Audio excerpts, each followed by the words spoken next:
Estamos ontem com Jó no casamento de Leandro e de Ellen. Quantos estavam no casamento de Leandro e de Ellen ontem? Levantem uma das mãos. Obrigado. Então nós vamos completar esse estudo agora. Eu quero no final fazer uma comparação entre Jó e Esther. Então, no primeiro momento, nós vamos recapitular tudo que nós conversamos sobre o livro de Esther e também ontem sobre o livro de Jó. E ao final, vamos fazer uma comparação sobre esses dois livros da Palavra de Deus. Bem, abra sua Bíblia então em Esther. Vamos recapitular o que nós conversamos nas últimas semanas nos cultos de quarta-feira. E o bom é que Esther está do lado de Jó. Esther vem antes de Jó. Que alegria ver meus amigos e irmã Eremir. Que alegria ver irmão Manel. Que alegria ver também. Cadê Marilyn? Irmã Marilyn está em graça a Deus. Sejam bem-vindos. Muito bem. Deixe sua Bíblia aberta em Esther 1. Vamos conversar sobre Esther. Quantos viram o seriado de Esther na televisão? Acompanharam na TV? Record? Parece que foi muito bonito. Bem, o livro de Esther, para você que está aqui na igreja ou no YouTube nos assistindo, é acima de tudo um livro que conta, parece que um conto de fadas. A história de um rei que fez uma festa de 6 meses. Nossos jovens chegam em casa na festa de um dia, moídos, mas de uma festa de 6 meses, com vinho, comida e tudo de bom. O nome desse rei era Assuero, rei poderoso dos persas. Naquele momento, irmãos, o povo de Deus, o povo de Israel, o povo de Judá, estava exilado lá entre os medos persas, porque os babilônicos conquistaram Judá, mas depois os medos e persas tomaram o poder dos babilônicos e tiveram um império muito maior. Quando abrimos Esther, logo no início, a gente percebe que o reino de Assuero era um reino, verso 1, Esther 1, de 127 províncias. Quando você vai ao livro de Daniel, você percebe lá em Daniel que, quando fala de Dario com medo, não é que ele tinha medo não, é que ele era da média, não é que ele fazia média para as pessoas, ele era de um lugar chamado Média, era o nome do lugar. Dario era um rei sobre 120 províncias, então, historicamente, provavelmente, Assuero veio depois de Dario. Dario está lá em Daniel 6, verso 1. E Assuero acrescentou mais 7 províncias, mais 7 países. Você imagina um império, você olha aí no verso 1, era um império que ia da Índia à Etiópia, que pegava o Oriente Médio, que pegava o próprio Oriente, e aí da África, que império poderoso. Esse homem era casado com uma mulher um pouco rebelde. E nos 7 últimos dias da festa, ele disse que entre Vasti. E Vasti não entrou. Por que será que Vasti não entrou? É uma pergunta que a gente se faz. O texto vai dizer para nós que ela estava fazendo uma festa para as mulheres, para a sociedade feminina dos medo-persas, para as mulheres cristãs em ação dos medo-persas. Uma festa particular, mas ela não veio. E naquele momento, Assuero tem um problema, porque ele não sabe o que resolver, o que fazer. Sua esposa, a rainha, desobedeceu. Eu disse para vocês que a Bíblia tem mensagens ocultas. O livro de Esther tem uma mensagem oculta. É o livro na Bíblia que tem mais conselhos. O que o rei Assuero faz? Chama os seus conselheiros. Os seus conselheiros dizem: Majestade, a rainha Vasti não pecou só contra a vossa majestade, mas contra todos os homens e príncipes do reino. O senhor deve destroná-la e fazer um concurso de vices, escolher uma moça bem bonita das 127 províncias, que será a nova rainha. E assim Assuero fez. E é interessante, no final do capítulo 1, ele estabelece uma lei. Qual é a lei? Que as esposas que estão aqui presentes não gostam de ouvir. A lei é a seguinte, verso 22. Então enviou cartas a todas as províncias do rei, a cada província segundo o seu modo de escrever, e a cada povo segundo a sua língua, que cada homem fosse senhor em sua casa, e que se falasse a língua do povo, ou do seu povo. É como se a lei dissesse: olha, a rainha me desobedeceu, mas já tirei-a do poder. Que cada homem seja macho e não deixe as mulheres dominarem casa. E que os seus filhos falem a língua do pai. Por quê? Porque havia pais que se casaram com mulheres de outros países. Irmãos, quando a criança é pequenininha, até os 7 anos de idade, quem influencia mais? Pai ou mãe? Quem influencia mais? Pai ou mãe? Pai ou mãe? Dizem que os judeus têm uma regra interessante. A rainha dos baixinhos fez uma inseminação, uma produção independente, com um ator galã que é de família judaica. não vou falar o nome dele, vocês sabem do que eu estou falando. E nasceu a filha dela. E esse galã de família judaica não pode fazer com que a sua filha seja judia também, porque entre os judeus há uma regra. Entre os judeus há uma regra. Se você é filho de mãe judia, seu filho é judeu. Mas é filho de pai judeu e mãe não judia, seu filho não é judeu. Porque os judeus mesmos entendem que a mãe influencia muito uma criança pequena. Então, esse galã que é de família judaica, a sua filha não é judaica ou judia, a não ser que ela decida para essa religião quando for adulta. Nem sei se essa menina já é adulta, não é adulta, passou há pouco tempo. Muito bem, e agora a Esther ganha um concurso de Miss e se torna rainha. História linda que todos nós conhecemos. Para contar essa história tão bonita, ela não diz qual é a nacionalidade do seu povo. Ela tem um primo que cuidou dela, que está na porta do palácio. Um dia ele descobre uma conspiração, nada foi feito. Aí numa noite o rei não consegue dormir, leia o diário para ele e dizem para o rei que o tal do Mardoqueu ou Mordecai descobriu uma conspiração e não deram nenhum presente para ele, uma viagem para a Disneylândia, não deram para ele ações na bolsa, não deram para ele títulos do tesouro, não deram nada para ele. Ele então chama o seu assessor mais próximo para pedir um conselho. Lembra que eu falei com você? Livro de Esther dos conselhos? O seu assessor era um malvado chamado Naamã, e eu não te contei. Esse Naamã tinha tanto poder, e as pessoas tinham que se ajoelhar diante dele. Falamos isso no vídeo passado. Mas o tanto maluco não se ajoelhou. E Naamã marcou o dia que os judeus morreriam. Como falamos semana passada, o rei pergunta para Naamã: Naamã, o que eu faço com um homem de cuja honra me agrada? E Naamã pensa: esse homem sou eu, é presente para mim. E ninguém enche a boca. E depois o rei diz: faça isso com o Mardoqueu. Nem o rei sabia que ele livre. E Naamã então exalta Mardoqueu, porque nós seremos exaltados se formos fiéis a Deus. Às vezes parece que Deus esqueceu de nós, mas chegará a nossa vez, a nossa hora em que Deus nos honrará. No fim da história, Esther marca um jantar, mostra para o rei que Naamã quer matar a ela, porque ela era judaica. Naamã é enforcado, mas havia um problema. A lei estava correndo e palavra de rei: volta atrás ou não volta atrás? Não volta atrás. E terminamos quarta-feira falando uma frase muito interessante. O rei disse: minha rainha, não posso voltar atrás, mas eu posso estabelecer uma lei que permita que os judeus se defendam. Quarta-feira chegamos a uma conclusão. Eu digo que vocês repitam: Deus não tira nossas lutas, Deus nos dá forças para resistirmos a elas. Quem está com problema aí, levanta a mão. Boa notícia, Deus vai te livrar desse problema. Uma notícia: virão outros. Virão outros. Porque Jesus disse que no mundo teríamos aflições. O rei Esther não falou para a rainha Esther: eu vou revogar a lei, não. Eu vou permitir que os judeus se defendam. E Deus nos dá armas para enfrentarmos qualquer problema. E assim aconteceu. Os judeus se defenderam, mataram seus algozes, 70 mil morreram. E assim estabeleceu-se o dia de Purim. Significa em língua babilônica, medo-persa, sortes. E até hoje o judeu que se preze festeja esse dia em que a nação se libertou dos seus inimigos. Esse é o livro de Esther, o livro dos conselhos. Ontem falamos sobre Jó. Quem foi Jó? A gente faz essa música, né? Escravos de Jó. Como é que é? Eu não sei o que é um escravo de Jó, porque a Bíblia fala que Jó não tinha escravos. Não sei o que é caxangá. Também não sei o que é isso. É caxangá a palavra? Deve ser uma palavra africana.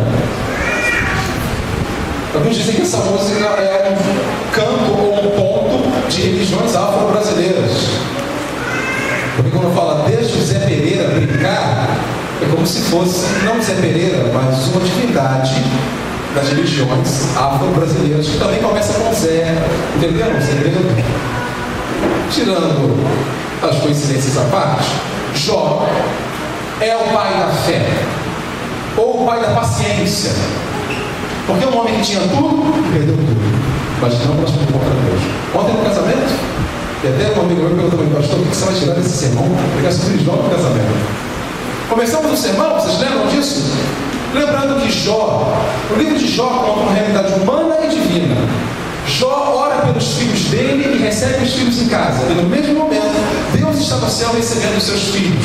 Lembramos do livro Ilíada, que conta a história de Atenas versus Esparta, em que os homens estão fazendo uma assembleia na Grécia, e ao mesmo tempo Deus, Zeus da Grécia, está fazendo uma assembleia também. Uma realidade humana e divina, se unindo. Ontem falamos sobre pai, que Jó foi um bom pai, um pai que orava, que tinha autoridade, um pai que se preocupava pelos filhos e um bom marido, mesmo com uma esposa difícil. Eu quero, meus irmãos, agora juntar esses dois sermões, por quê? Porque Esther e Jó têm diferenças e semelhanças. Qual é a diferença? Esther era pobre e ficou rica. Quem aqui, quantas meninas queriam ser rainhas? Uma menina queria ser rainha, casar com um príncipe na Inglaterra. Ainda existe príncipe hoje. Então Esther era do povo, era uma plebeia, mas de uma hora para outra ganhou um concurso de vices e se transformou numa rainha. E Jó, ele fala que ele era rei, não rei humano, mas ele tinha tanta riqueza, era o mais poderoso do Oriente. Jó tinha tudo e perdeu tudo, ficou com nada. Esther não tinha nada, até o seu povo era dominado, e de uma hora para outra ficou com tudo. Irmãos, eu reconheço que nós temos dois problemas na vida. Um problema quando o nosso padrão de vida cai, e outro problema quando o nosso padrão de vida aumenta. Quando eu era adolescente, o padrão de vida da minha família caiu, que minha mãe quis ficar afastada do seu trabalho, meu pai quis se aventurar na advocacia que tinha que se formar, e foram mudanças de padrão de vida naquele momento. E às vezes para nós que somos adolescentes é difícil reconhecer isso, que é momentos em que o padrão de vida cai. Algumas pessoas se afastam da igreja, outros se afastam de Deus. Ei, você que ganha R$2.000, se ganhar 600, está feliz? Eu acho que você não deve ficar feliz. Eu quero te dizer que nós temos que aprender a lidar quando o padrão de vida cai. Mas também precisamos, e isso é Jó que nos ensina, um homem rico que fica com nada, mas permanece na presença de Deus. Agora a história de Esther é um outro problema. Uma moça que nada tem e que tem tudo. Quando olha as novelas, a história é sempre a mesma. Uma mulher que era pobre se casou com um homem rico, e agora o filho dela quer se casar com uma menina pobre e ela não deixa. Já viu essa história de novela? Sempre se repete. Mas ela se esquece que ela foi pobre. Eu estou vendo novela não, irmão, mas isso se repete. Ela foi pobre também, mas não quer que o filho se case com uma pobre. Por quê? Porque ela agora chegou ao poder, saiu do Barreto, está morando em Camboinhas, e esqueceu-se de onde veio. Será que eu estou preparado para ganhar dinheiro? Será que eu estou preparado para perder dinheiro? Tanto Jó como Esther nos ensinam. São pessoas que não se envenenaram com o que viveram. Esther com a vitória, Jó com a derrota. E assim eu posso fazer a comparação entre os dois. Antes eu lembro de Eclesiastes que diz assim: Senhor, eu não te peço nem a riqueza, nem a pobreza. E assim diz lá Salomão: eu não quero a riqueza para que eu te deixe, e não quero a pobreza para que eu venha roubar. Interessante isso. Não quero ser rico para te abandonar, mas eu não quero ser pobre para ter que roubar. Senhor, eu quero o equilíbrio. Irmãos, felizes são os da classe média. Amém? Então, cancela o sonho de morar na Barra da Tijuca. Amém? Cancela o sonho de morar no Recreio dos Bandeirantes. Eu não quero que você deixe de vencer na vida. Eu quero que você vive bem, more bem, tenha o melhor. Mas Jó e Esther nos ensinam a lidar com a pobreza e lidar com a riqueza. Vamos aprender então com cada um deles? Com Esther, se eu ganho dinheiro, não posso esquecer das minhas origens. Vamos repetir isso? Se eu ganho dinheiro, não posso me esquecer das minhas origens. Irmãos, Esther agora era rainha, mas ainda ouvia o homem que a criou. Ela poderia abandonar aquele menino, mas ela foi fiel a ele, porque ele foi fiel a ela, não nada antes. Ela tinha um cacófato, né, gente? Ela não é uma latinha. Quando nada ela possuía, Esther não abandonou suas origens. Há momentos na vida que nós precisamos abandonar as origens. Em que sentido? Há muitas pessoas que vivem em comunidades do nosso país, e você que está nos ouvindo, e que às vezes o governo dá uma casa para essa pessoa. Essa pessoa agora está morando num apartamento popular, mas a comunidade não saiu de dentro dela. E às vezes, irmãos, passam-se meses, o apartamento está todo destruído. Porque era morado numa comunidade, nada contra isso. Mas agora teve uma ascensão na vida. Ela deveria esquecer essa origem de quê? Não tinha uma água encanada, não tinha um serviço de saneamento básico, não tinha uma luz regular. Muitas pessoas na Rocinha agora estão reclamando da ocupação, porque agora tem que pagar luz e água. Há pessoas que não querem isso, porque às vezes acho que saiu da comunidade, saiu da favela, mas ainda está dentro da gente. E nesse sentido temos que nos esquecer de que origem? Do que é negativo. Porque as comunidades hoje dão uma lição para nós de muita união. E isso é positivo. Mas se Deus te deu uma casa, esqueça da origem. Desça do morro.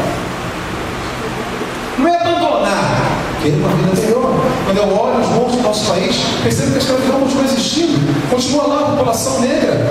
Mas muitas das pessoas ali têm a oportunidade de sair dali e não querem. Não temos que ter medo de viver melhor. Deixar as origens, nesse sentido, não é abandonar o povo que você veio, é não ter medo de prosperar. Os jogadores de futebol nos dão essa notícia. Os jogadores como Adriano, jogaram no mundo, agora no Flamengo, sempre vão lá, no bairro deles. Não sei qual é a vila que Adriano foi criado.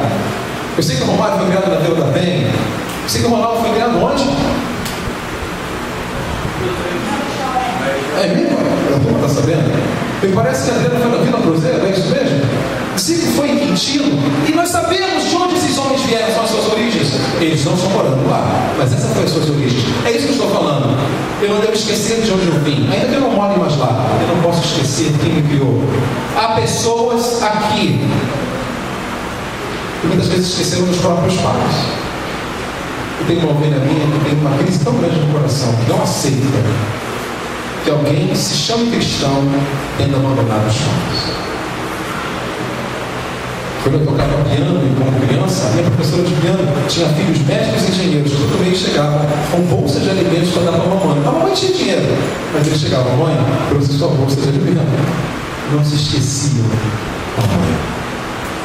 Você não é cristão se você abandonou meus pais. Eu não sou cristão se eu abandonei meus pais. Se eu esqueci minhas origens, eu não sou cristão. Talvez é a noite de você ligar para os seus pais hoje. Pai, mãe, tudo bem? Talvez é o momento do Natal de você visitá-los. Se você que não tem mais pai vivo, agradecer a Deus pelas vidas deles. Não se esqueça dos Mordecai ou Mardoqueus de criar. Não esqueça suas origens. E Jó? Jó nos dá uma lição. Por quê? O que acontece com Jó? Jó é alguém que tinha tudo, ficou com nada. Que lição ele nos deu?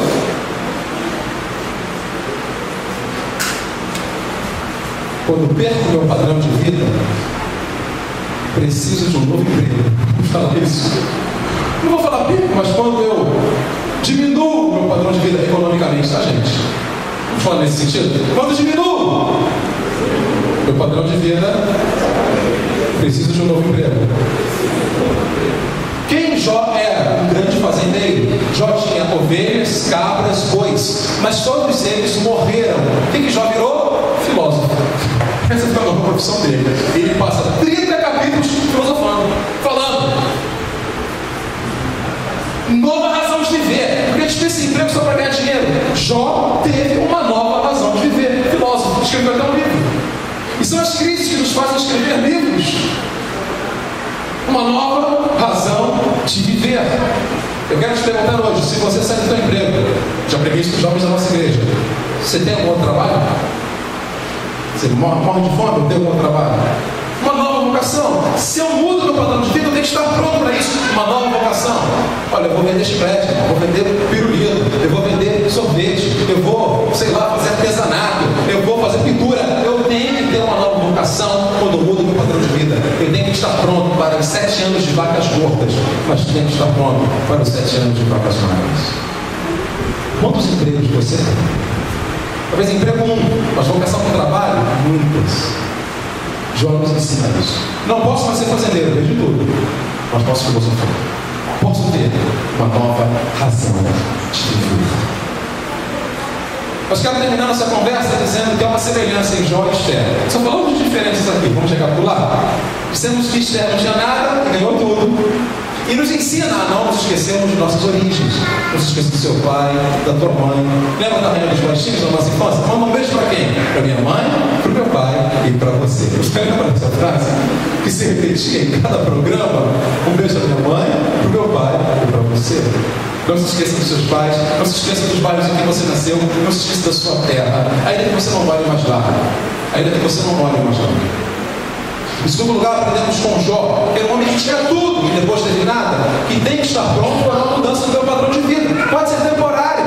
Às vezes tem que sair de Caraí e vir para o Barreto. Amém, irmãos? Aqui tem igreja batista do Barreto. Amém? Eu tenho que estar pronto para a mudança do meu padrão de vida. E se isso acontecer, eu tenho que ter uma nova razão de viver. Jó era fazendeiro, não podia mais ser, mas virou filósofo. Uma nova razão de viver. Qual é a semelhança nos dois? Sabe qual, crianças? E é a semelhança? Tanto em Esther como em Jó, ambos têm livre acesso ao rei. Qual era o drama de Esther? Esther precisava chegar ao rei Assuero e pedir que ele protegesse o seu povo. Mas na lei dos medos persas, só se não fosse convidada. Ela vai com coragem e o rei permite que ela entre. E no livro de Jó, Deus recebe os seus filhos. Está lá em Jó 1:6. E Jó ora de madrugada a Deus. Deus está ouvindo. Tanto em Jó como em Esther, Deus é e está acessível. De vez em quando eu vou orar no Monte de Amendoeira. Tem uma frase lá no Monte de Amendoeira muito bonita. As pessoas dizem: pode orar aqui que ainda está jorrando. Primeiro eu quero dizer aos irmãos que eu creio que nenhum monte tem nenhum poder especial. Eu já orei no monte aqui com alguns irmãos da igreja, foi uma experiência tão gostosa, como eu, Daniel, Pouquinho, Beto, oramos lá. Vocês lembram, rapazes? Gostoso que a gente viveu. Mas a ideia de que Deus continua derramando a sua glória, ou no monte, ou no quarto, ou no banheiro da sua casa. Deus continua jorrando porque Deus continua acessível. Como Esther e como Jó. Você pode ver a Deus. Esther vai ao rei: rei, liberta meu povo. Jó vai a Deus: Deus, por que isso está acontecendo comigo? Deus está querendo te ouvir. Suas lamúrias ou elogios, tudo que está no seu coração, Deus continua de braços abertos. Por isso, nessa noite eu faço uma pergunta. Quantos nessa noite terão a coragem de, como Esther, e ir a Deus? Quantos terão nessa noite a coragem de, como Jó, perguntarem a Deus: Deus, por que isso está acontecendo comigo? Você pode perguntar. Inventaram para nós que crente não pode perguntar por quê, mas para quê. Onde é que está isso? Você pode perguntar por quê. Pode perguntar o que você quiser para o Senhor. Você pode fazer isso. Feche seus olhos nesse momento. Abaixe sua cabeça. Eu quero perguntar. Hoje nós aprendemos Jó e Esther, a história de uma mulher que nada tinha, teve tudo. A história de um homem que tinha tudo e ficou com nada. Essa mulher nos ensinou. E quando eu estou no topo, eu não posso esquecer de onde eu vim, quem me criou. Meus pais adotivos, os bairros em que nasci.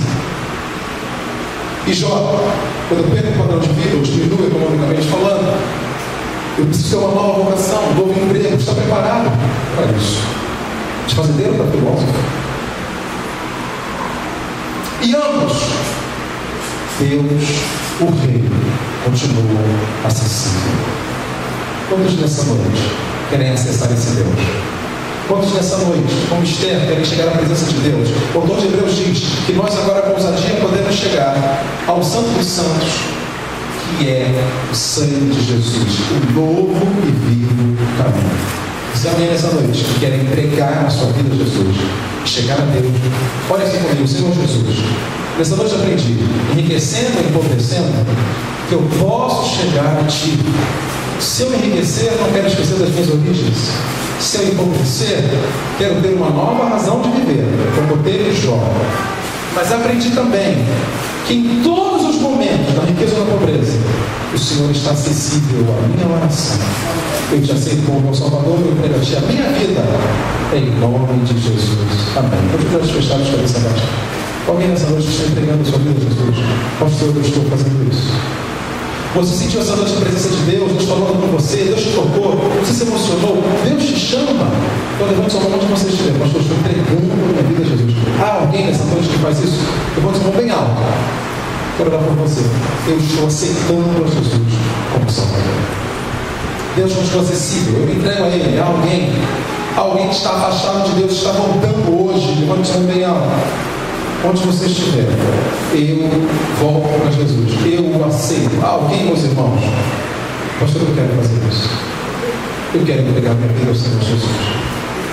Ele está acessível à minha oração. Eu aceito como meu Salvador. Ele morreu na cruz por mim. Levante sua mão bem alta. Não lute contra Deus. Você sentiu o Senhor te chamando hoje? Deus te tocou. Deus é tudo que você precisa. Ele te ama. Não vai deixar para depois. Pastor, eu tenho medo. É difícil ser crente. Deus te ajudará. Como está ajudando a todos nós aqui. Amém, Deus te abençoe. Onde está a segunda pessoa? Pastor, eu quero. Onde está a segunda pessoa? Você quer fazer isso? Entregar a sua vida a Jesus? Vamos ficar em pé nesse momento? Eu quero dar um abraço nessa irmã que está tomando essa decisão. Vamos te dar um abraço. Vamos ficar em pé. Eu quero chamar a irmã Lucia. Vamos chamar